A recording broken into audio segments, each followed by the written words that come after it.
भाजपचे आमदार श्री बाजीराव कर्डिले यांचं अल्पशा आजारानं निधन झालं। ते 67 वर्षांचे होते। राहुरी पाथर्डी मतदारसंघाचे ते विद्यमान आमदार होते। नगर शहराजवळ असणाऱ्या बुऱ्हानगर गावचे सरपंच ते अगदी आमदार, माजी मंत्री असा त्यांचा राजकीय प्रवास। काँग्रेस, राष्ट्रवादी काँग्रेस, भाजप अशा विविध पक्षांतून त्यांनी काम केलं।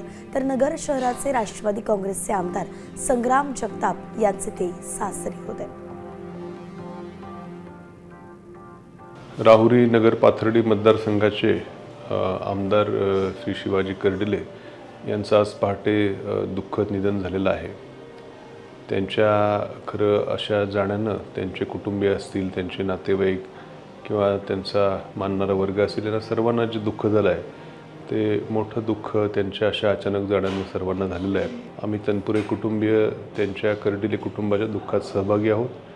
त्यांच्या कुटुंबियांना हे दुःख सहन करण्याचं बळ मिळो अशी परमेश्वराकडे मी प्रार्थना करतो आणि त्यांना भावपूर्ण आदरांजली अर्पण करतो। आता isakal.com आहे देशातील नंबर 1 ची मराठी न्यूज वेबसाईट। प्रत्येक अपडेटसाठी isakal.com ला नक्की भेट द्या।